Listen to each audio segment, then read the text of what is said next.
Welcome to Behind the Page, the Eli Marks podcast, with your hosts, John Gaspard and me, Jim Cunningham. Hey there, Jim. Hey, Johnny, whoops, Johnny. Nice to see you. It is great to be seen 2 weeks later. And it really is 2 weeks later. We're being honest here. On a rare occasion, we'll do two of these back to back, but this has been a couple weeks later. So, still getting great feedback from Nicholas Meyer a while back. People were impressed as we were with Tyler Erickson. Yeah. And now we're on to episode 218, season 2, I think the big episode question 18. is, what does Switzerland think? Well, he is not shy about letting us know. But he's not the only one out there who lets us know what's going on. I appreciate you insulating me from all of that. Because... No, it's okay. It's okay. I had a kind of a frantic YouTube post after Nicholas Meyer I forgot to tell you about, where someone said, that Italian phrase that he said, what is that? I need that. Yeah. And I don't remember the phrase. I looked it up for the person, but it translates as if it isn't true, it should be. And that's just how erudite he is and how unerudite I am, that I was able to track it down for them. I think that's all that counts. It really is. Einstein said, don't memorize anything you can look up. Did he really say that? He really did say that. Yeah, that's honest to God truth. And see how I just dovetailed back into Einstein out of the Nicholas Meyer interviews. Boy, I would just like to go back in time and mention that to Sister Rosarita. Well, there's some things that they wanted us to memorize, but Einstein was a big fan of don't clutter your mind with all kinds of stuff that's in a book somewhere. Keep your mind roaming free over stuff that you got to think about that you can't memorize. Exactly. Well, I think he's going to go places. Albert? That Einstein, yeah, I have high hopes. I think he'll be out of the patent office before he knows it. Didn't you name your studio after him, Albert Bridge Books? Albert's Bridge it means a couple things. One, it's a radio play by Tom Stoppard about a guy whose job it is to paint a bridge, and when he's done painting the bridge, it now is time for him to paint it again. So he has to go back to the beginning and paint it again. And it's also named for one of my favorite dogs we ever had, our friend Albert, otherwise known as Schmert. Schmert Bridge Books. It could have been. That didn't sound right. We didn't go Schmert Bridge Books. We went Albert's Bridge Books. This episode is the same, but different. Our friend Suzanne the Magician, as John mentioned, is going to be interviewed for the second time. And she's now going to tell us how she made the transition from performing magic, which she does very, very well, yes, to performing magic and teaching magic. Yeah, it was a fun chatting with someone we've known for so long. You've known her longer than I have, and to learn new stuff about her was kind of amazing. Yeah, she's I'm a huge fan. I'll just say that right out front. She's won the Close-Up Magician of the Year from the Academy of Magical Arts at the Magic Castle in L.A. She fooled Penn and Teller. She is a very wonderful magician, and I'm lucky to call her friend. But there are things about her story that I just didn't know. After all these years, I've probably known her 30 years. Yeah, maybe more than that. And there's things I didn't know. It's amazing. So to begin that chat, we first asked Suzanne to go back to the beginning. What is your origin story? How did you get into magic? Wow. I am such an outlier. I was taught a silly little trick when I was about 11. And the way it was presented to me, it was more like a puzzle than anything. And I was way into puzzles and like kind of gotcha, like bar tricks and stuff like that.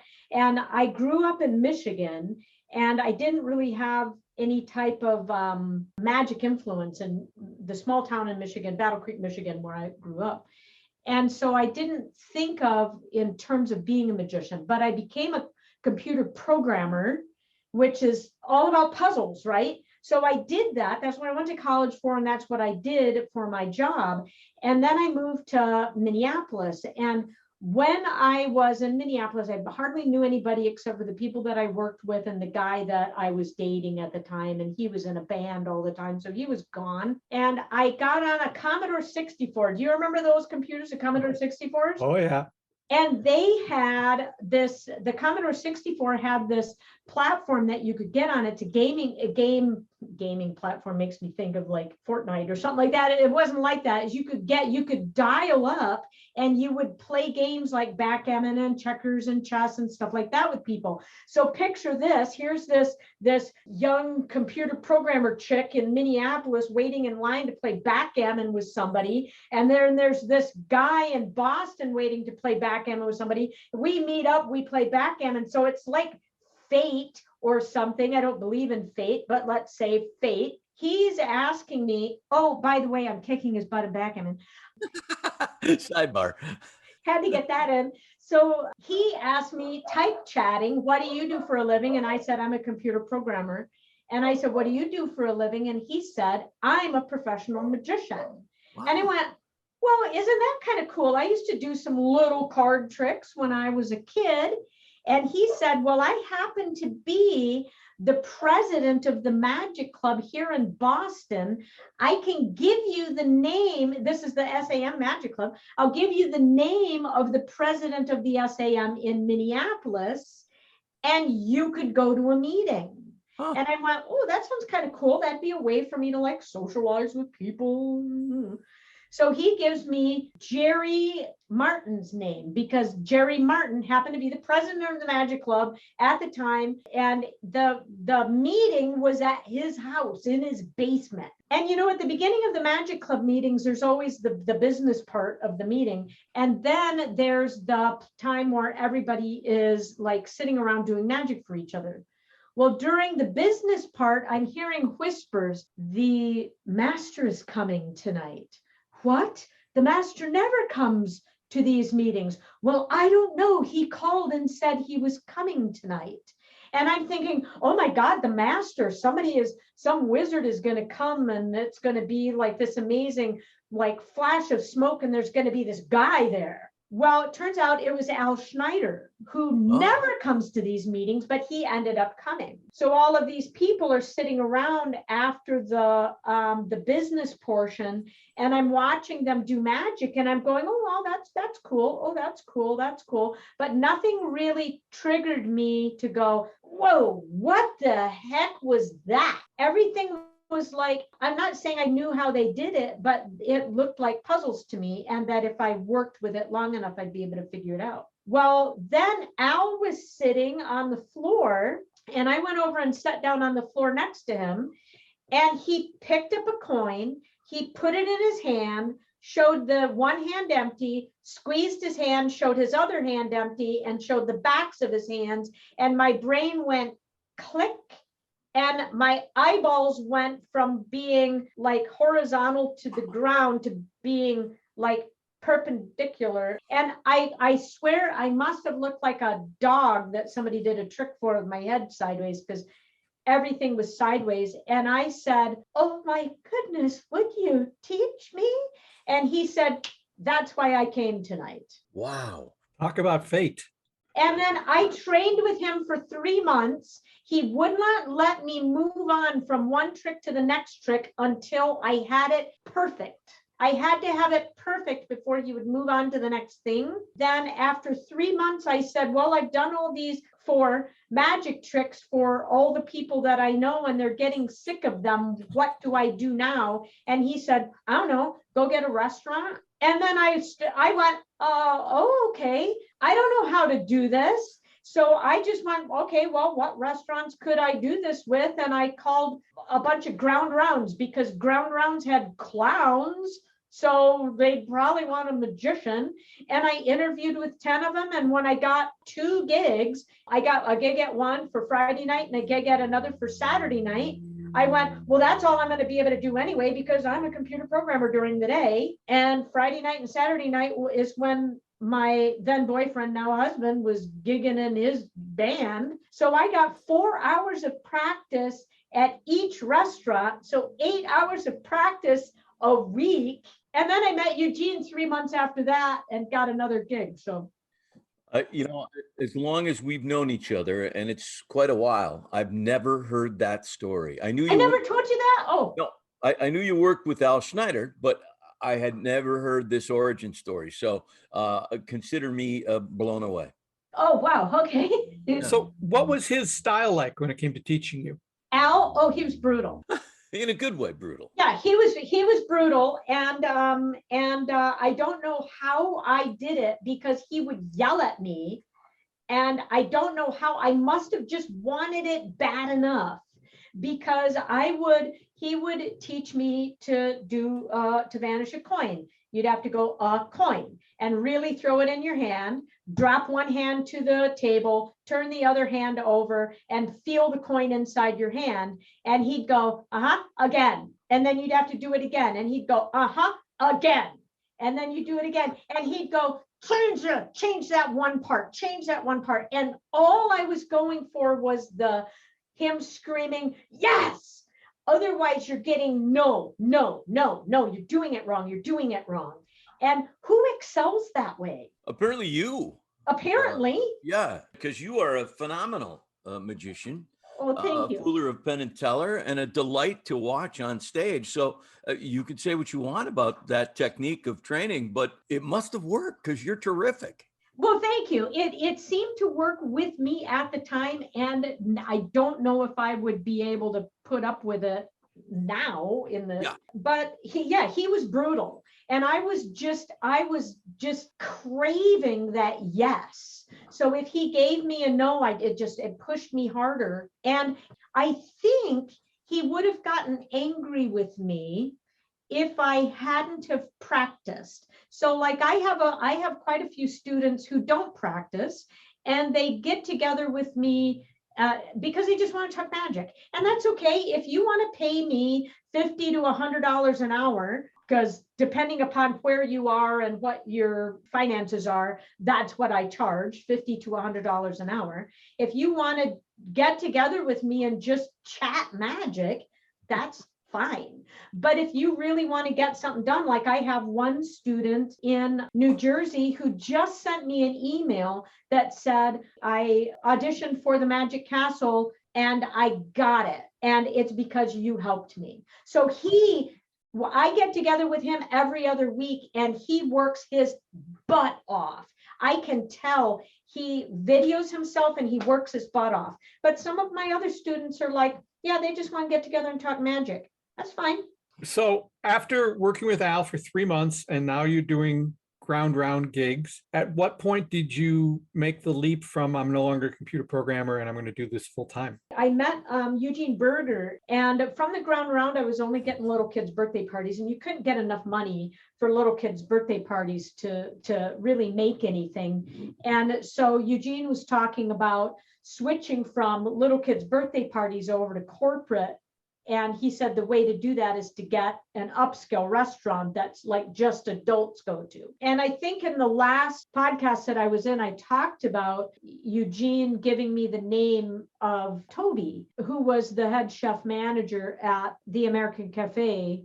So that was 3 months after I was doing the ground round. So that's 6 months after I started learning from Al. Then Eugene gave me that name. I auditioned for Toby. I got the gig at the American Cafe, and I did that for about 6 months. So that's another 6 months. But I had to get the American Cafe before I could quit, because then I was doing a lot of corporate. And then I started traveling with corporate, and then I couldn't do my programming job and travel. So it was about a year.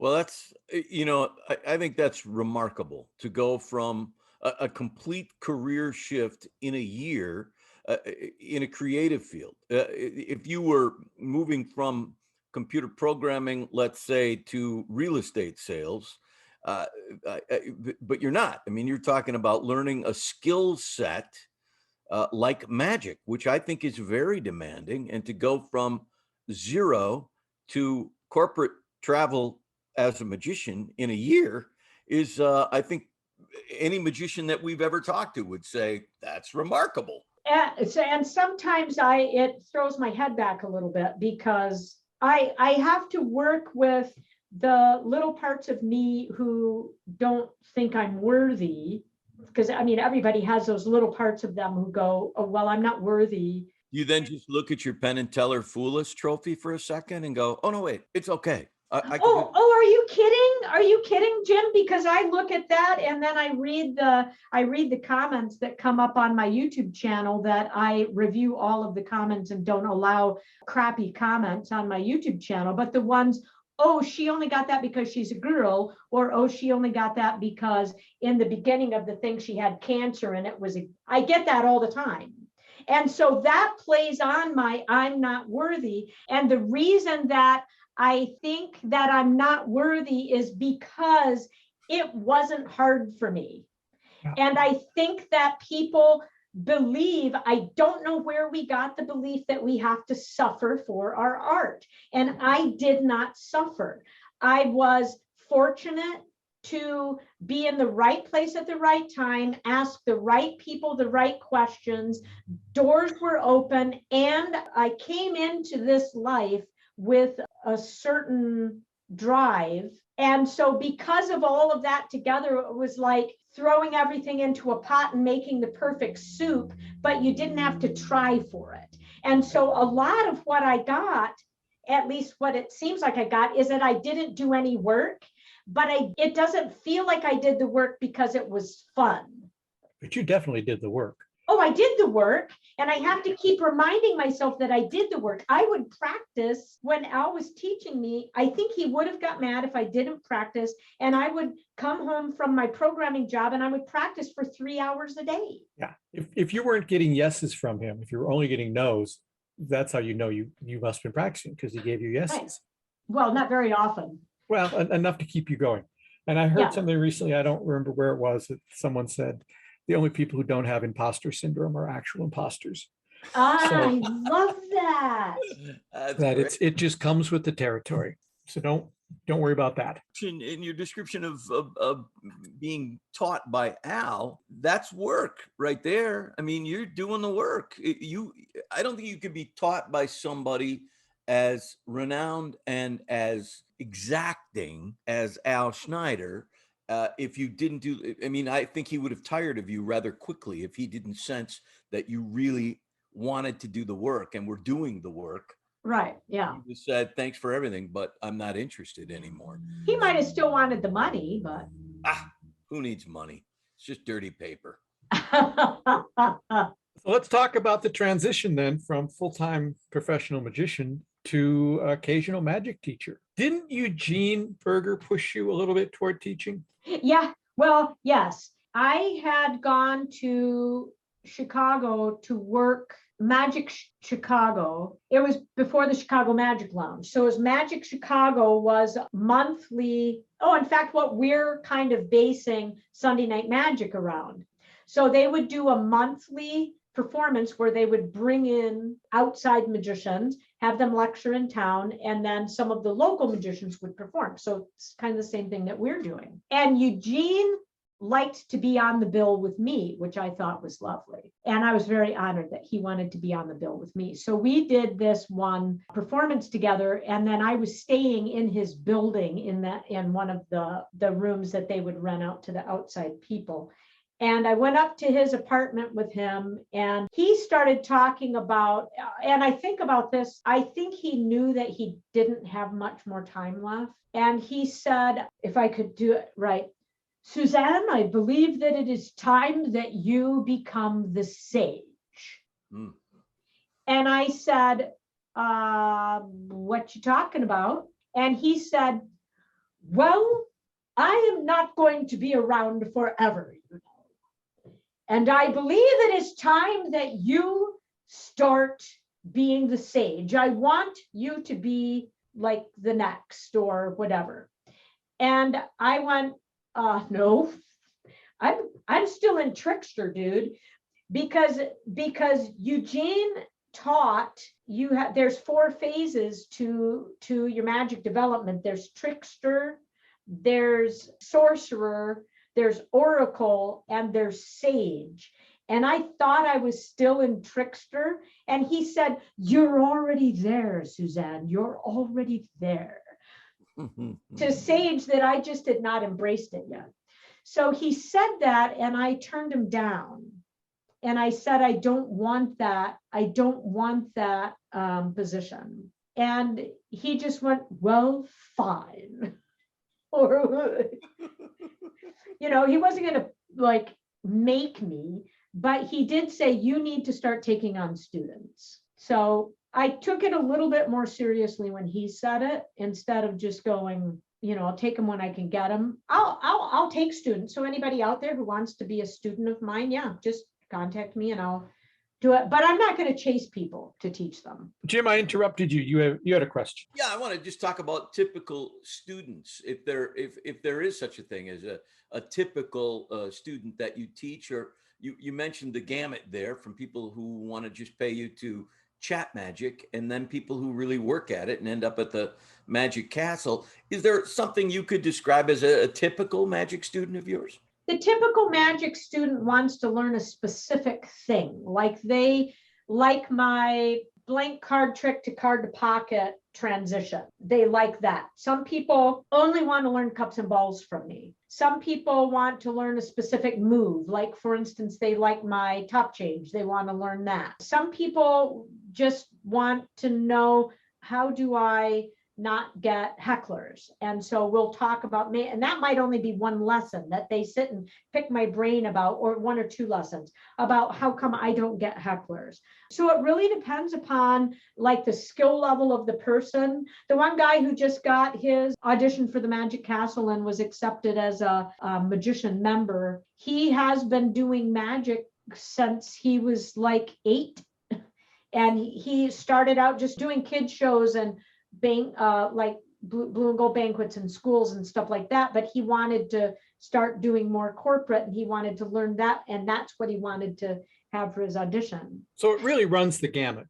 Yeah, I mean, it really depends upon where the person is, how long they've been doing magic. Given this gamut, what do you think is the biggest mistake or the biggest misconception that a beginning magician might have as they're getting into magic? That they have to learn 500 tricks.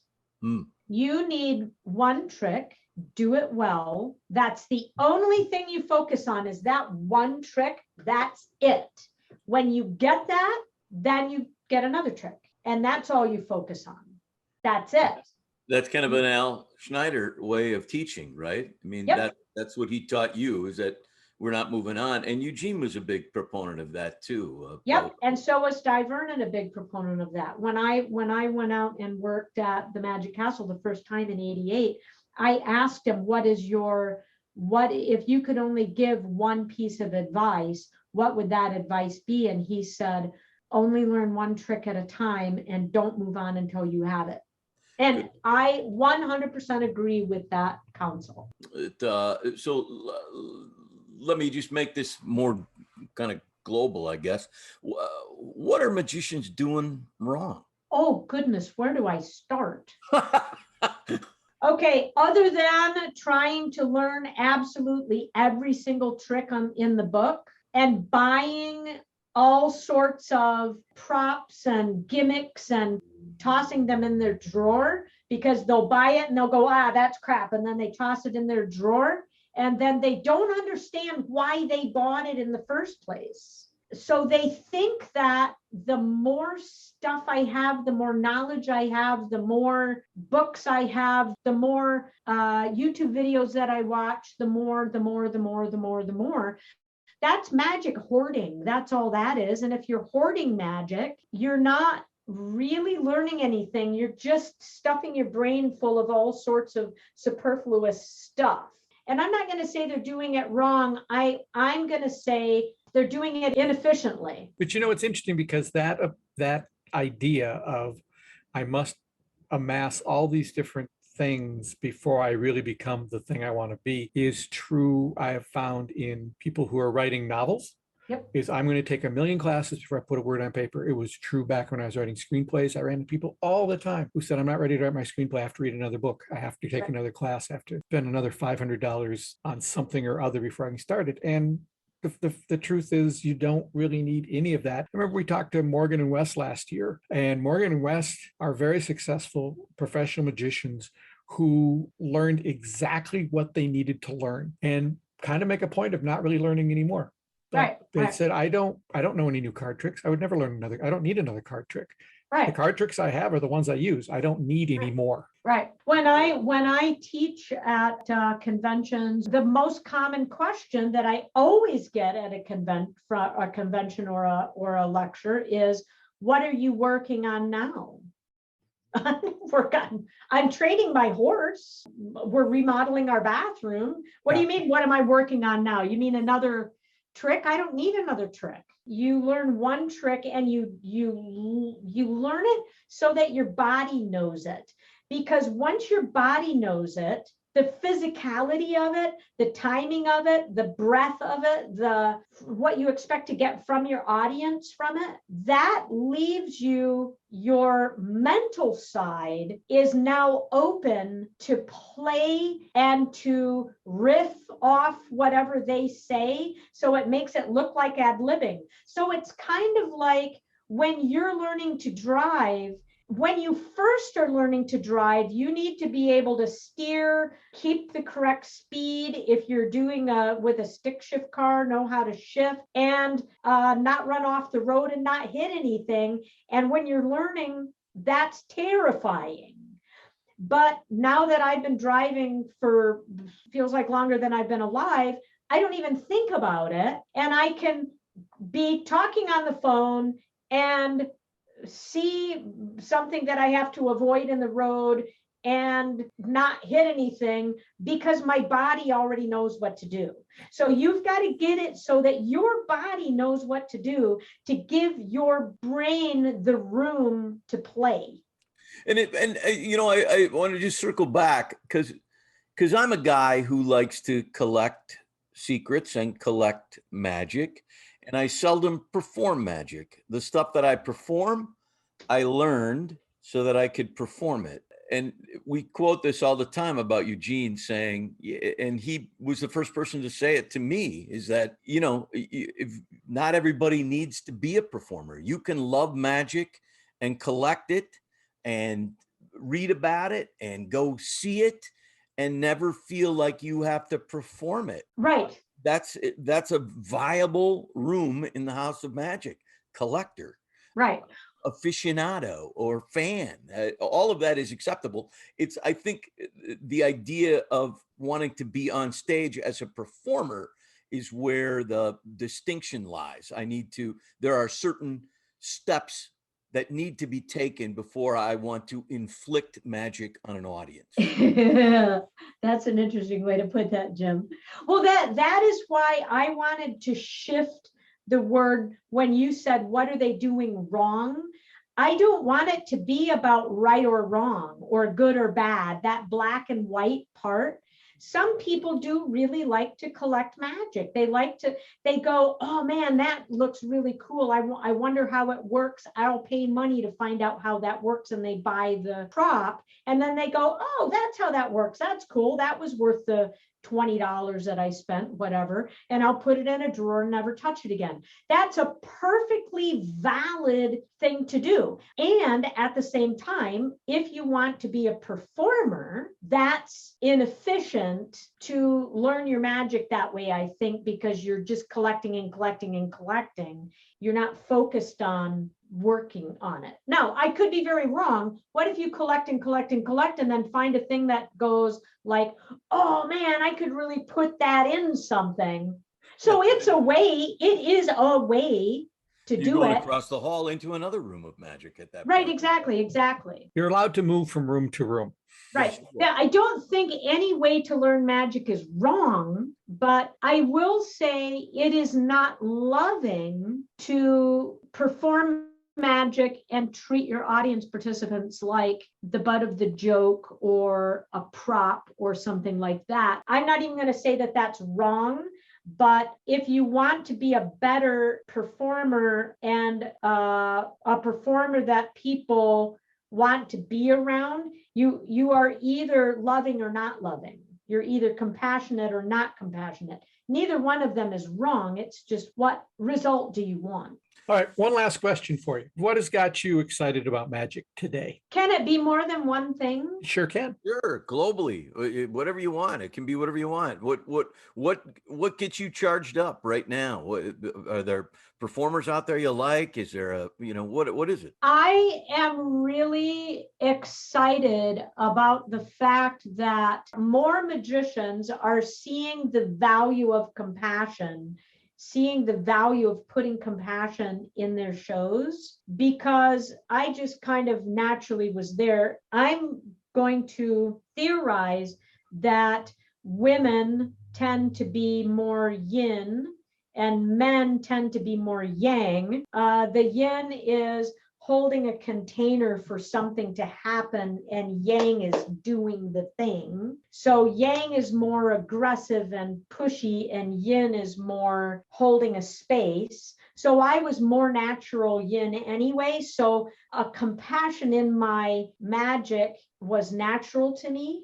So seeing your audience as people who will have an experience of how you treat them is more yin, and yang is more doing magic at people. So I am excited that more male magicians are seeing how the yin side of magic works really well. And Eugene was like that. Eugene was very compassionate and playful and sweet and kind with his magic. I don't think I ever saw Eugene being mean. Contrasting with other magicians that I was watching at the time, they would do magic at people. The audience participant would be uncomfortable. The audience would also be uncomfortable, but they would laugh because that's the release of the discomfort. So the magicians thought, and the people writing the magic books thought, that laugh was a genuine laugh, not a release of discomfort laugh. It wasn't really funny to say, let me see your hand, no, the clean one, I guess that was the clean one.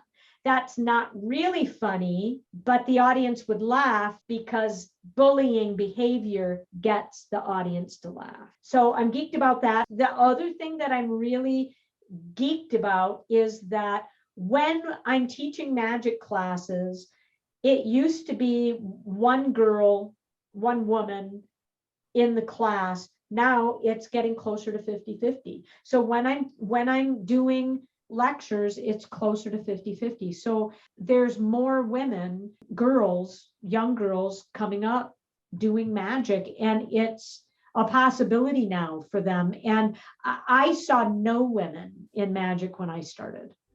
None.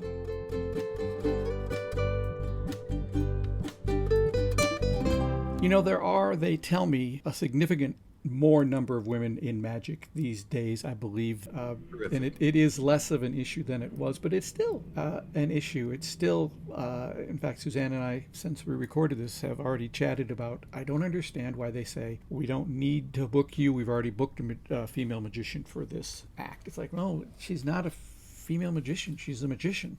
It's not a quota. Full stop right there. Yeah. It's pretty crazy. I think the things that rocked me back a little bit on my heels as a performer was her going from 0 to full-time corporate magician in a 12-month stretch of time. Unheard of. That's crazy. Yeah. That's crazy. Yeah. So I enjoyed that. But the thing that I liked the most was when we asked what's exciting.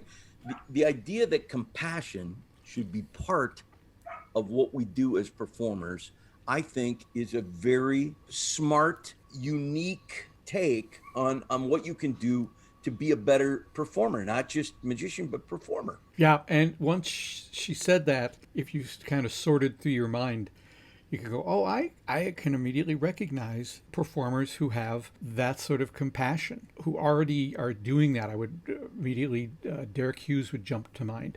Yeah. Even though he's doing comedy magic, he's a very warm and compassionate performer. Teller is very much a compassionate performer.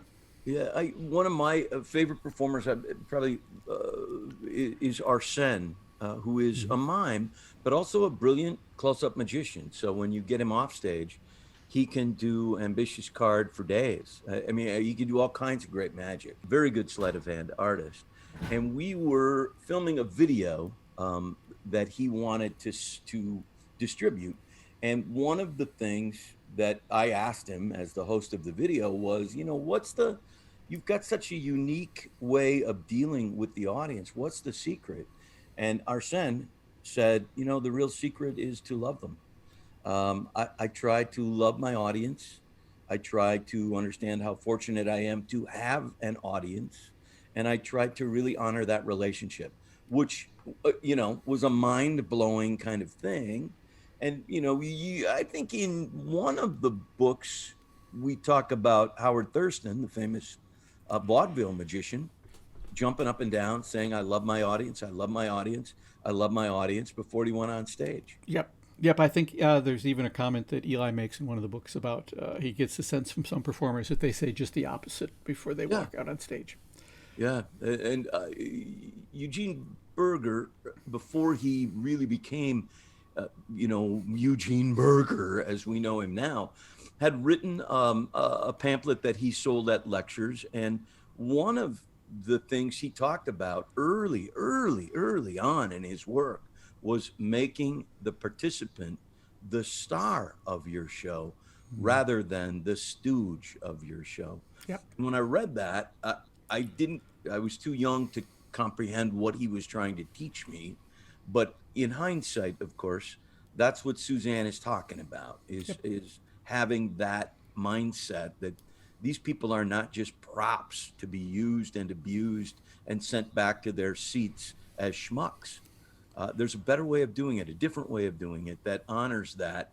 And that's why, Eugene used to say, the reason the audience starts looking at their feet when the magician says, I need a volunteer from the audience, is because they've all seen people pulled up on stage by magicians and made to look like complete schlemiels. And so this concept needs to be revisited again and again and again and again and again by anybody who does any kind of performing. Yep. Yeah. No. Yeah. And I also think we might want to consider renaming the podcast Behind the Page the Eugene Berger podcast, because it's the honorary. It is. He comes up. If we did a drinking game with this podcast, I'm afraid we'd have people passed out all across the world. Maybe not in Switzerland, but elsewhere. Before we even got to the next chapter, I would guess, because we talk about him all the time, and I'm, as you know, indebted to him for life and a fan forever. Yes. Well, and you mentioned chapter. We are here to ostensibly listen to chapter 18 of the Bullet Catch. So I will just briefly remind folks who may have forgotten, I certainly have, what happened in chapter 17. That's when he met Sylvia Washburn at her house. We had a nice scene with the Mystics at Adrian's bar. The next morning, Eli got a call from Trish, took her downtown. There was a chat with Deirdre. He figured out what the talking mule reference was. And there was another chat with Deirdre. And that brings us right into chapter 18.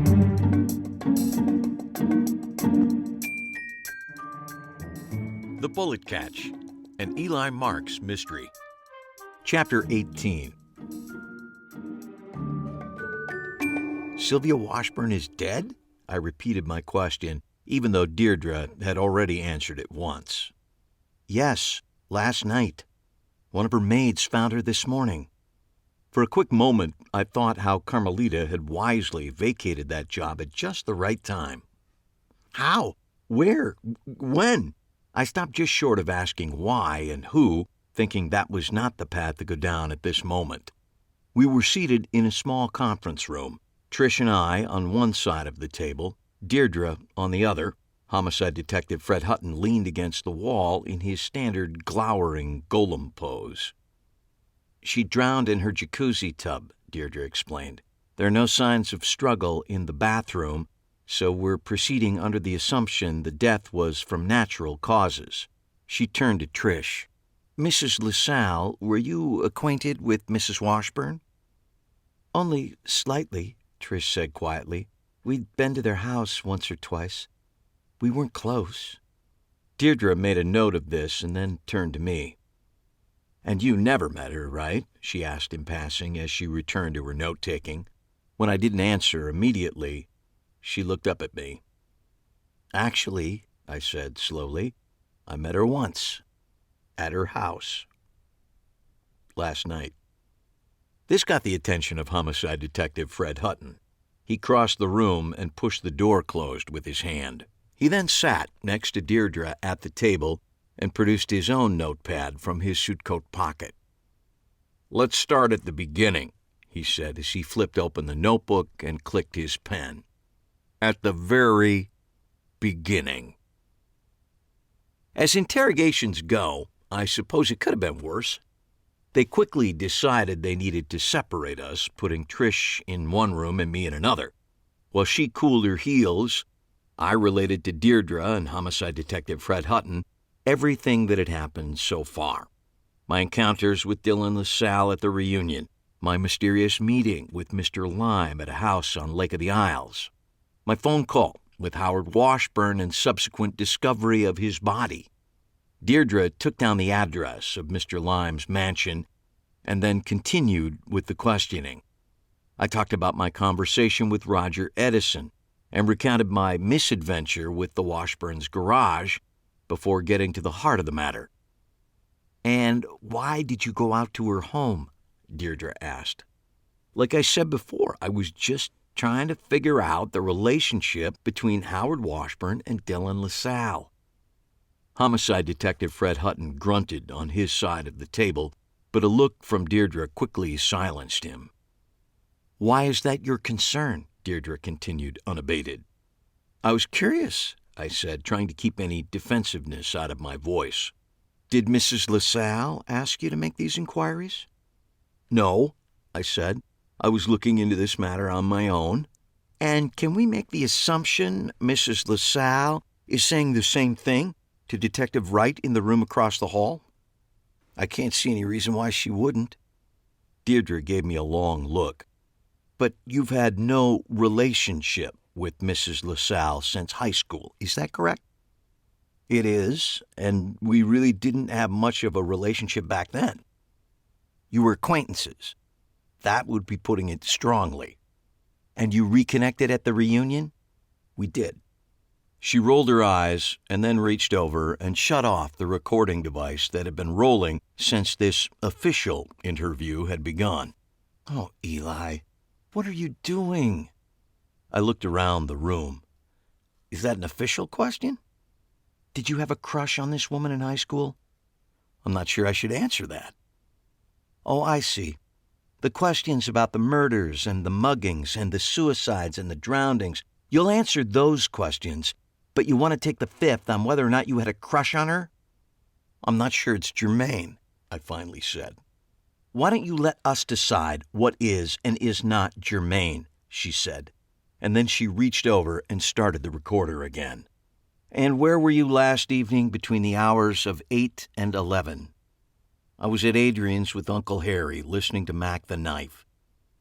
This was too much for Homicide Detective Fred Hutton. Nonsense. That song is only 3 minutes long. Not the way Harry plays it. That was going to be my answer, but Deirdre had beaten me to it. This resulted in a long look between the couple, the cold silence speaking volumes. Deirdre closed her notebook. Finally, do you know of anyone who would have had any reason to harm Mrs. Washburn? I considered mentioning the household staff, but decided if any of them had committed the crime, they deserved to get away with it. No, I don't. Homicide Detective Fred Hutton reluctantly closed his notebook, but he was clearly not happy about it. After we'd made it through our respective interrogations, neither one of us was in the mood for lunch, so Trish suggested she'd take a rain check, and I began to drive her home. Once we made it out of downtown, I took a right on Franklin Avenue, figuring going around the lakes might conclude the events of the morning on a more pleasant note. That Detective Wright really doesn't like me, Trish said as we crested the hill and Lake of the Isles came into view. Yes, well, you two are BFFs compared to how Homicide Detective Fred Hutton feels about me, I said. He didn't like my alibi at all. Why not? You were in a bar with your uncle the whole evening. I think he didn't believe Mac the Knife can or should be played that often. Well, at least you have an alibi, she said. God, I can't believe we're sitting here talking about alibis. How did I get into this mess? I had an answer on the tip of my tongue, but wisely kept it there. It ultimately didn't matter, because a moment later, she spit out the word I was thinking. Dylan, she said, as harshly as I'd ever heard her say anything. That's how I got into this mess. Now, because of him, everyone thinks I'm a murderer, and they're going to put me in jail, and I'll never be heard from again. I'll come visit, I said. For some reason, that made her laugh, and then it made me laugh as well. Actually, at this point, you are unlikely to be arrested, let alone do any time, I said. Why do you think that? Because, like Homicide Detective Fred Hutton, I lived with that assistant DA and I know how she works. She's not going to push to have you arrested. Well, that's nice, Trish said. At least someone out there thinks I'm innocent. I shook my head. Disabuse yourself of that notion right now. It's not that she thinks you're innocent. It's just that she knows she can't prove you're guilty. At least not in court. And I know that woman. She won't push for an arrest unless she is sure she can get a conviction. She never starts an argument unless she knows ahead of time she's going to win it. That must make things fun at home, Trish said with a trace of a smile. That's the central tension in their relationship, I said, turning off of Lake of the Isles Parkway, heading the car toward Lake Calhoun. He knows who the bad guys are, but she won't prosecute unless she knows she can win. They really should consider getting into some therapy for that. But I will say this, I continued. If someone is trying to frame you in these killings, they're doing a real half-assed job of it. I think the police and the DA's office are only interested in you because they have no one else to look at. Once they find another shiny object, they'll be done with you and start going after someone else. Well, given some of the people Dylan hung around with, I would think they have no shortage of other shiny objects. Her mention of the people Dylan hung around with got me to thinking about Mr. Lime and his stocky, well-muscled assistant. They'd already demonstrated a keen interest and ability in tailing me. Had they followed me out to Sylvia Washburn's house and then patiently waited until the party broke up to announce themselves? I suddenly had an image of Harpo, standing stock still as he held Sylvia's head under the foaming water in the jacuzzi, while Mr. Lime stood silently by, spreading hand cream on his bony fingertips. Our arrival at Trish's high-rise condo knocked that image out of my head, at least for the time being. Are you sure I can't invite you up for lunch? She asked as she swung open the passenger door. I turned my head and craned my neck, looking up at the building, imagining which floor in that too-tall building was the 29th. I'll take a rain check, I said. Besides, I have a busy afternoon. Oh, do you have a gig? I shook my head. No, I gotta figure out how to shoot a guy without killing him. I spent the rest of that afternoon and most of the evening squirreled away in my apartment, doing research on other methods for doing the bullet catch. Normally, I would have simply asked Harry and he would have given me a handful of feasible options right off the top of his head. But knowing his dislike of the bullet catch, I felt I was better off flying under the radar on this one, which meant cracking open the books and doing actual research. I have a modest library of magic books and was able to sneak several out of the shop downstairs without Harry getting suspicious. But I knew the true motherlode of books would be found in my uncle's bookcases in his apartment, and there was no chance I could garner access to any of those volumes without alerting him to my mission. So I used the resources at hand and some quick forays onto the internet, working to assemble a suitable method that would look good on camera and keep Jake from being injured, or worse. I quickly discovered the downside to researching the bullet catch. With each method I found came stories of the many magicians who have died attempting the stunt. And these weren't just stories of amateur magicians who had gotten in over their heads. The majority of fatalities were magicians who had performed the trick for years, seemingly using well-practiced methods they considered to be foolproof. After I'd read over a dozen such stories, I set aside all the research, and using all the examples of what hadn't worked, I began to structure my own method I felt would work safely on camera in one long, continuous shot. I took occasional breaks to clear my head. I spent some time emptying out my email inbox, which had become stuffed with spam that had cleverly weaseled past my filter, as well as legitimate emails I simply hadn't gotten around to reading. Several emails pertained to the high school reunion. One was from the organizing committee, asking me to fill out a poorly worded questionnaire about the event and my thoughts on future reunions. There were also several emails from the photographer at the event, each offering a better deal on the pictures he'd taken than the last, suggesting he wasn't getting many takers on the photos he had captured. When I finished with that, I spent a long while staring out the window in my bedroom, which overlooks the roof of the movie theater next door. From this vantage point, I can peer down through the small window in the theater's projection booth, where I can see a corner of the room and a portion of the back wall, which holds, among other things, a small mirror. Over the years, I've spent many happy and restful hours trying to determine what movie they were showing by observing the way the lights and the shadows bounced around the small room. On this particular evening, I was unable to come to a conclusion about what movie it was, although I suspect it was in black and white. When that no longer held my attention, I picked up the yearbook I had pulled out in my effort to try to remember who Howard Washburn had been. Flipping through the pages, I came across my own senior photo, which looked just as geeky as I remembered. Beneath the photo, it listed my meager list of activities, including the chess club and the talent show. Like many others, I had chosen a favorite quote to conclude my entry. Mine was a favorite saying Harry had taught me, a maxim he felt all magicians should take to heart. Don't run if no one is chasing you. This foray down memory lane led me to search out the photos of Jake, and then Trish, and finally Dylan. Jake looked movie star handsome even at that young age, his head turned toward the camera from over his shoulder, an insolent grin on his face. Under his photo, it listed all his high school activities, with a healthy emphasis on the drama club. He followed this up with his favorite quote, "Live fast, die young, and leave a good-looking corpse." Tricia's senior portrait was also stunning.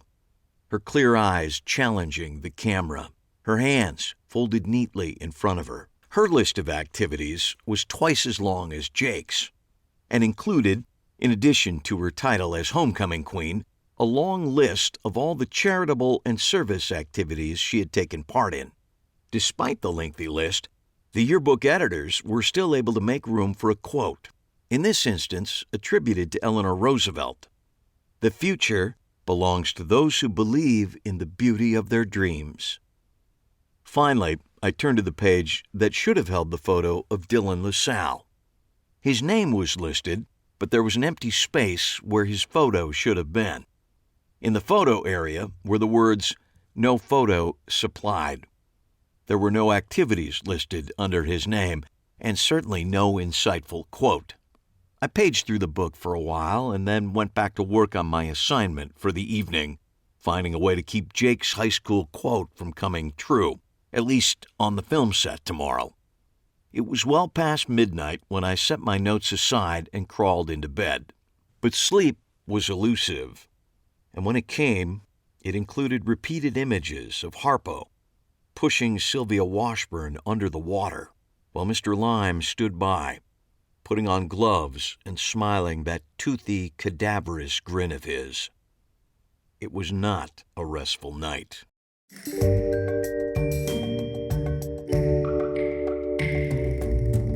So, the bullet catch. You know, I've said before, I'll say it again. When I started the series, Suzanne taught me how to do the ambitious card, and my goal was to learn and perform the title trick for every book from that point on. And then the second book became the bullet catch, and I said, all right, we're done. We're not going to do that. And so I never learned the Miser's Dream, the floating light bulb, the linking rings. I could kind of do a magic square if you put a gun to my head, but why would you do that? Why would a person do that? But I remember early on in the process of writing the first book, The Ambitious Card, and you and I were doing some corporate event or something, and we were chatting about it, and I said, I'm hesitant to make up any trick because I don't know if it's possible to do it. And you said there's nothing you could make up that some magician somewhere would not be able to do. They'd figure out a way to do it. Mm-hmm. So I have always tried to know how each of the tricks is done in the books.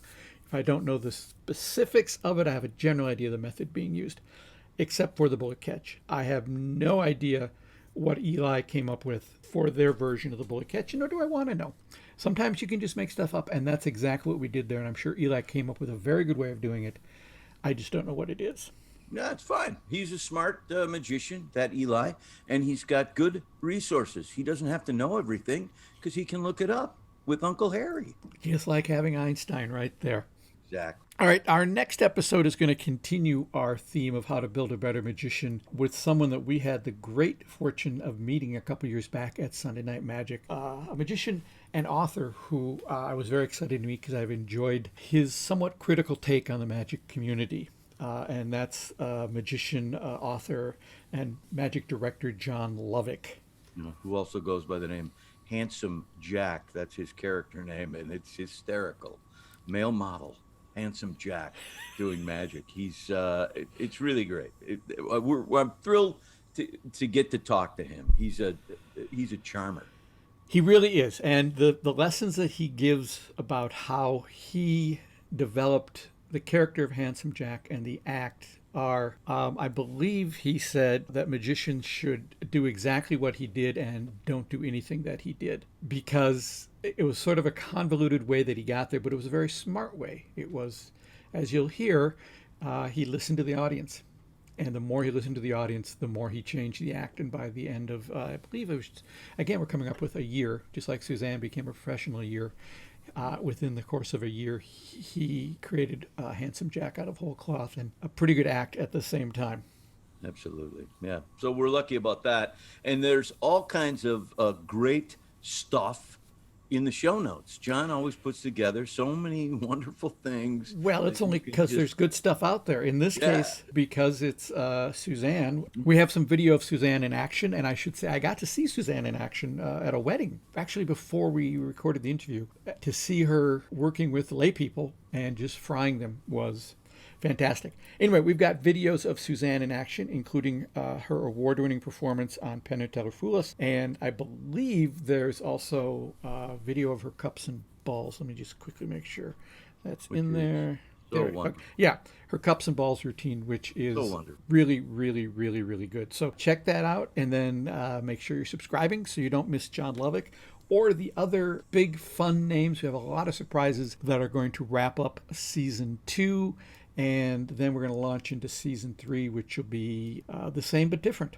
Did you, by any chance, John, tag Suzanne's YouTube channel in the show notes? I did. So you can see all the stuff that she has posted as well. If we didn't, you should find that, because it's absolutely worth subscribing to her YouTube channel as well, because she's terrific. And I will also say, as long as you're advertising these folks, if you are interested in magic lessons and it isn't, you're not listening to this in 2050, track down Tyler or track down Suzanne. The internet brings them right to you, and you'll learn a lot from either one of them. We're going to chat with David Williamson in a few weeks, and David also has gotten into online teaching. And can you imagine, learning from David Williamson or Tyler Erickson or Suzanne the Magician in the comfort of your home? Yeah.